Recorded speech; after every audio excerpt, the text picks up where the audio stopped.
Pralasana Murniati Kalaya Nganggo mas kawin perhiasan mas 5 gram bayar dari mengerti nikah kabul yang dimiliki Muhammad yang nganggo mas kawin silakan dibayar pangkat.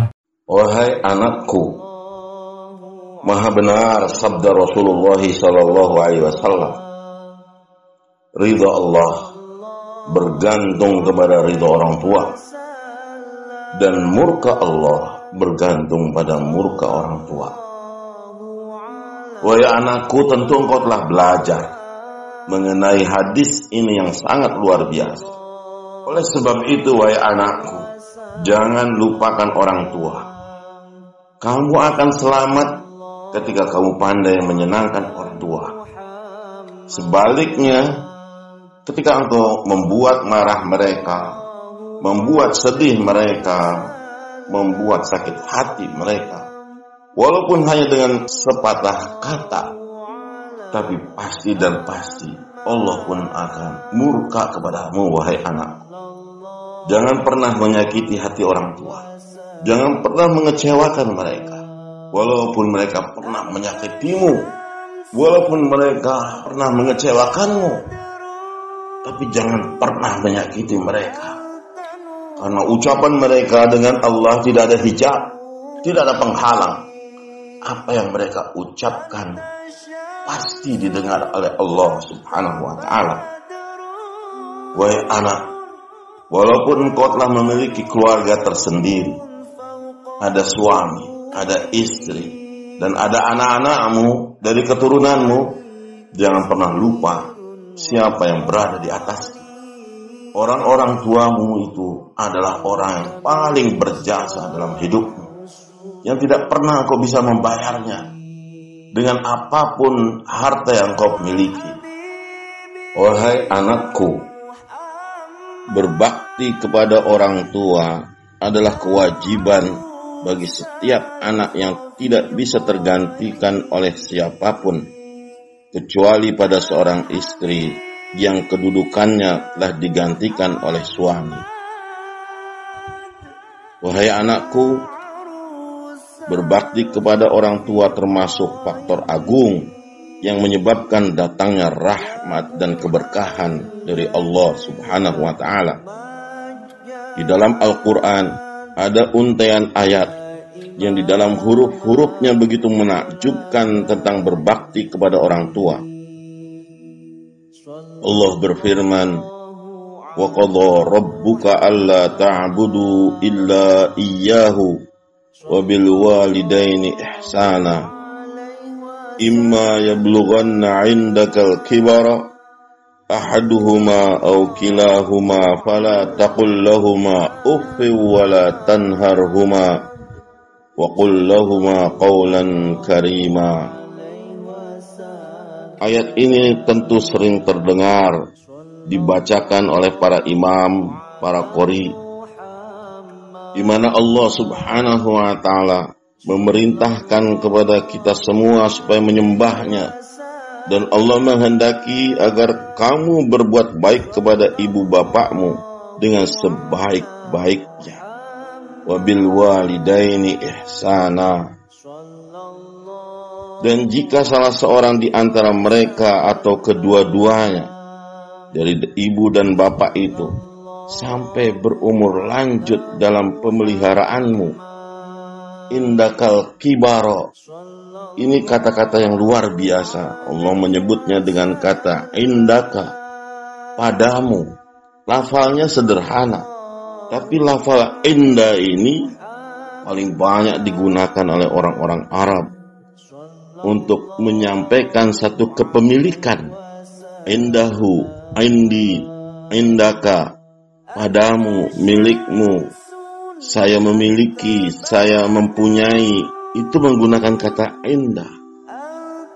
Dan dikatakan di sini Allah Subhanahu wa ta'ala, imma yablughanna indakal kibar, yaitu ketika salah satu dari mereka, ahaduhuma au kilahuma, atau keduanya, mencapai usia lanjut indaka, padamu, yaitu di sisimu, milikmu, kedua orang tua yang ada pada diri kita.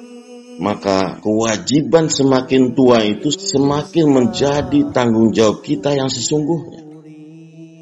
Bukan tanggung jawab kita memasukkannya ke panti jompo atau ada ibu pengasuh dititipkan kepada panti asuhan dan sebagainya, bukan.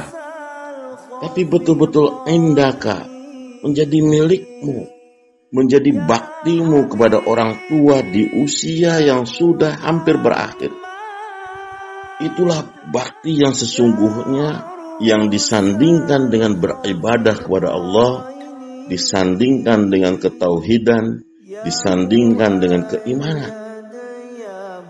Semakin tua orang tua, wahai anakku, memang benar orang-orang mengatakan bahwa semakin tua semakin seperti anak kecil, semakin sensitif, semakin perasaan, semakin lemah, semakin uzur, semakin perlu dibantu, semakin perlu dimaklumi, semakin perlu diperhatikan. Karena mereka semua memang mengandalkan anak-anaknya. Sebagaimana engkau dahulu, wahai anakku, Abi dan Umi, berbuat segalanya demi anak-anak. Alangkah indahnya ungkapan Syekh Sya'rawi rahmatullah alaih, yang beliau mengatakan seorang muslim hendaknya menikah karena ingin hidup rukun bersama ayah dan ibunya yang tercinta dan bisa merawatnya pada masa tuanya, bukan justru setelah menikah menjadi anak yang durhaka dan malah menjauh darinya. Tidak bisa seorang anak menjadi durhaka. Jangan sampai menjadi anak yang durhaka, sekalipun hanya dengan sekedar isyarat yang tidak bisa dipahami, atau dengan tatapan tajam, atau dengan perkataan kasar, atau dengan sekedar perlakuan yang tidak bisa diterima oleh orang tua. Wahai anakku, perbuatan dosa ini disebut dengan uququl walidain, durhaka kepada orang tua. Sedangkan uquq itu sendiri artinya putus, sebagaimana akikah yang disembelih, yang terputus urat lehernya. Jadi apabila engkau berbuat uququl walidain, engkau telah memutuskan satu ikatan antara anak dan orang tua yang sebenarnya tidak pernah bisa terputus. Maka itulah disebut sebagai dosa yang besar. Memutuskan tali ikatan cinta yang alami, ikatan keluarga yang alami, yang diciptakan oleh Allah Subhanahu wa ta'ala. Bahkan engkau tidak hanya untuk menjaga hubungan dan bersilaturahmi dengan orang tua, doakan mereka. Allah perintahkan doakan, wahai anakku. Doakan orang tuamu. Jangan pernah terlupakan. Wa qur rabbirhamhuma kama rabbayani shaghira. Ucapkanlah, wahai Rabb, kasihilah mereka berdua, Abi dan Umi ini, bapak dan ibu, sebagaimana mereka berdua telah mendidik aku waktu kecil. Dan jangan pernah engkau menganggap bahwa engkau akan bisa membalasnya, baik dengan hartamu, dengan kekayaanmu, dengan semua milikmu. Tidak akan bisa. Bagaimanakah bisa seseorang mendurhakai orang tuanya, sedangkan siapakah yang mengandung dirinya, yang menyusuinya, yang begadang sepanjang malam demi dirinya, membersihkan tubuhnya, mencucikan kotorannya, memakaikan bajunya, lalu mendidiknya dengan bersekolah, yang hatinya tidak pernah tenang ketika anaknya tidak ada, yang hatinya tidak pernah tenang ketika anaknya sakit, yang hatinya tidak tenang ketika anaknya kelaparan. Siapa? Itulah orang tua. Maka jangan coba-coba berbuat sesuatu yang menyakiti orang tua dalam bentuk apapun. Dalam perbuatan, tingkah laku, ucapan apalagi. Menyakitkan orang tua bisa mengguncang arsy Allah Subhanahu wa ta'ala sehingga Allah murka. Maka dosa dari orang yang durhaka tidak Allah tunda hingga hari akhirat kelak, tapi Allah akan segerakan di muka bumi ini sebelum ia wafat. Berbuatlah yang terbaik untuk orang tua. Apa yang kamu bisa, dahulukan mereka dari siapapun di muka dunia ini, karena hak mereka lebih besar. Hak mereka adalah setelah Allah dan Rasul-Nya, dan tidak bisa digantikan oleh siapapun. Berbakti kepada orang tua adalah jalan menuju kebahagiaan yang sempurna. Wahai anakku, jangan pernah merasa tinggi hati seandainya engkau lebih kaya dari orang tuamu, seandainya engkau lebih tinggi jabatannya dari orang tuamu, seandainya engkau lebih pintar dari orang tuamu. Jangan merasa tinggi hati, jangan merasa sombong dan merendahkan orang tua.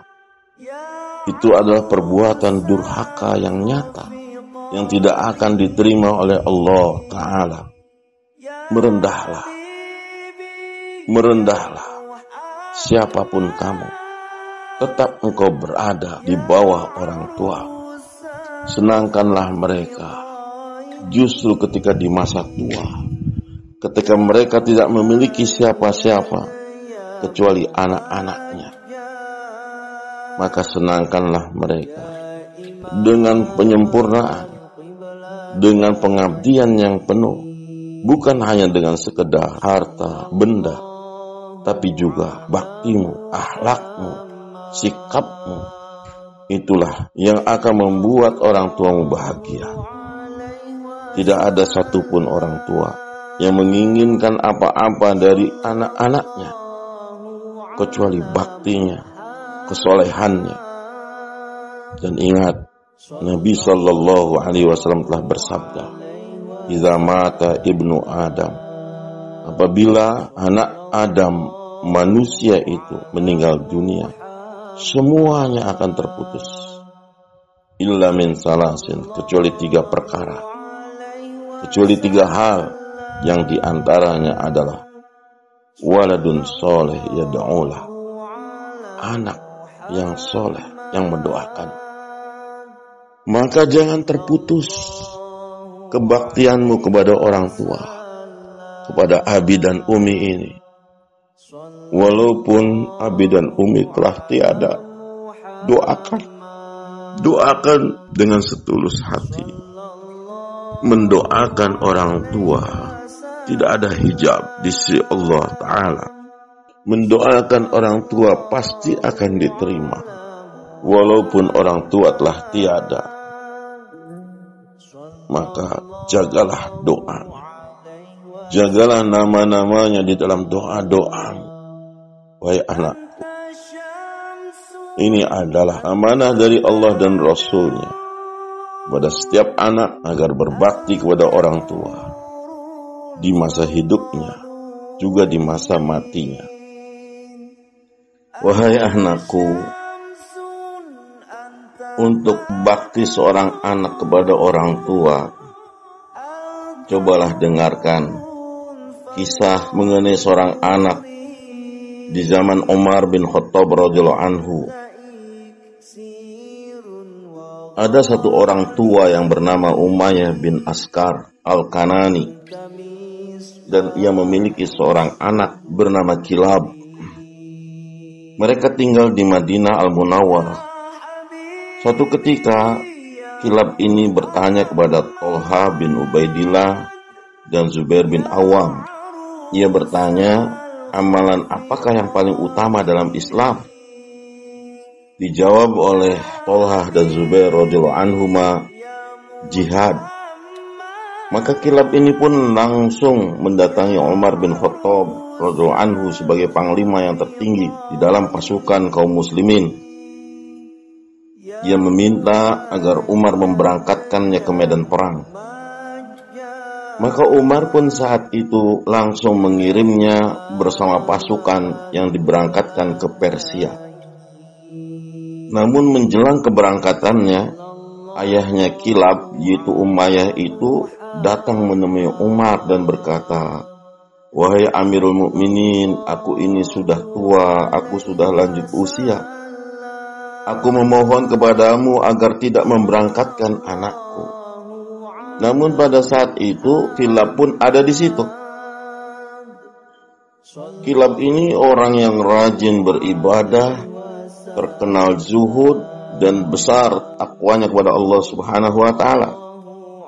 Maka ia berkata membujuk kepada Umar bin Khattab radhiyallahu anhu, "Wahai Amirul Mukminin, tetapi aku telah menjual diriku kepada Allah.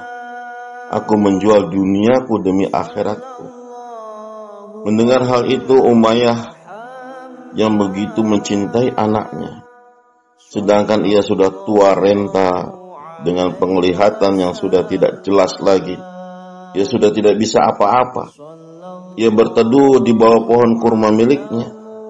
Ia berkata, "Wahai Kilab, jangan engkau tinggalkan bapak dan ibumu yang telah tua dan lemah ini. Kami telah merawatmu semasa kecil. Mengapa justru ketika kami membutuhkanmu, engkau malah meninggalkan kami?" Kilab menjawab kepada ayahnya, "Wahai ayah, memang benar aku akan meninggalkan kedua orang tuaku, tetapi aku meninggalkannya untuk sesuatu yang lebih baik bagiku." Setelah bersusah payah membujuk dan merayu meminta izin kepada ayahnya, akhirnya Kilab pun pergi untuk berperang. Ia sengaja melambatkan jalannya, diiringi oleh tatapan sang ayah dari kejauhan. Ayahnya masih tetap berteduh di bawah pohon kurma miliknya. Tiba-tiba istrinya Umayyah atau ibunya Kilab memanggil anaknya. Umayyah melihatnya lalu ia menangis. Melihat suaminya menangis, istrinya pun ikut menangis. Sampai beberapa lama kemudian, memang Umayyah sudah tidak mampu melihat dengan jelas lagi. Ia dipapah oleh pembantunya untuk menemui Umar bin Khattab radhiyallahu anhu yang pada saat itu sedang berada di masjid. Setibanya di hadapan Umar, ia membacakan beberapa bait syair. Yang syair itu berkata, "Wahai para pencaci, apakah kalian mengetahui apa yang aku rasakan? Aku akan minta tolong kepada Tuhan agar meluluhkan hati Al-Faruq. Allah memiliki kekuatan yang sulit untuk dipatahkan. Karena Al-Faruq tidak memulangkan Kilab kepada kedua orang tuanya yang rindu berat kepadanya." Mendengar syair bait kerinduan Umayyah yang tidak berlapang hati melepaskan anaknya Kilab berjihad meninggalkan dirinya, maka Umar segera berkirim surat kepada panglimanya agar segera mengembalikan Kilab ke Madinah. Kilab pun kembali ke Madinah. Umar bertanya kepadanya, "Sejauh mana baktimu terhadap kedua orang tuamu?" Jawab Kilab, "Aku selalu mendahulukannya dan melayani keperluannya. Kebiasaanku adalah apabila ingin memerah susu untuknya, maka aku akan pilihkan unta betina yang paling banyak air susunya. Aku akan menenangkan unta itu dan membiarkannya unta itu sehingga ia tidak bergerak sedikit pun. Lalu aku mencuci susunya sampai dingin.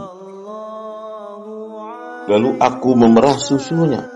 Lalu aku berikan kepada ayahku. Kemudian Umar radhiyallahu anhu mengirim utusan untuk menemui Umayyah dan meminta Umayyah agar datang menemuinya. Umayyah pun memenuhi panggilan Umar. Ia datang, namun dengan penglihatannya yang sudah rabun dan tubuhnya yang sudah membungkuk. Umar bertanya, "Bagaimana kabarmu wahai Abu Kilab?" Dijawab oleh Umayyah, "Seperti yang kau lihat wahai Amirul Mukminin." Umar bertanya, "Wahai Abu Kilab, apa yang paling kau sukai pada hari ini?" Umayyah menjawab, "Hari ini aku tidak menyukai apapun. Aku tidak bergembira karena kebaikan, dan aku pun sedang tidak bersedih karena keburukan." Kata Umar, "Walaupun demikian, beritahu saja kepadaku, apa yang kamu sukai pada hari ini?" "Baiklah Amirul Mukminin," jawab Umayyah. "Kilab putraku, aku ingin ia berada di sisiku. Aku ingin mencium dan memeluknya sebelum aku mati." Mendengar kata-kata itu, Umar pun menangis. Ia berkata, "Engkau akan mendapatkan apa yang engkau inginkan, insya Allah." Kemudian ia menyuruh Kilab untuk memerahkan susu buat ayahnya, seperti yang sering ia lakukan sebelumnya, dan menyerahkannya kepada Umar. Karena saat itu Umayyah tidak tahu bahwa Kilab sudah ada di sisi Umar radhiyallahu anhu. Maka begitu Kilab selesai memerahkan susu buat ayahnya diserahkan kepada Umar, Umar pun mengambil wadah susunya itu dan menyerahkannya kepada Umayyah seraya berkata, "Silakan minum ini wahai Abu Kilab." Umayyah meraih wadah itu. Ketika ia mendekatkan wadah itu ke mulutnya, ia berkata, "Demi Allah wahai Amirul Mukminin, aku mencium bau tangan Kilab." Mendengar hal itu Umar pun menangis dan berkata, "Inilah Kilab di dekatmu. Kami telah membawanya kemari untukmu." Maka Umayyah yang sudah tua renta itu langsung melompat ke arah anaknya dan memeluknya. Menyaksikan adegan yang mengharukan itu, Umar dan sejumlah orang yang ada di sana pun menangis iba. Mereka berkata kepada Kilab, "Sekarang temanilah dulu ayah dan ibumu. Layanilah mereka dengan baik selama mereka masih ada. Setelah mereka tiada, itu terserah engkau." Lalu Umar radhiyallahu anhu memerintahkan bawahannya untuk memberikan sesuatu kepada Kilab dan memulangkannya bersama ayahnya. Keutamaan melayani orang tua, berkhidmat kepada orang tua.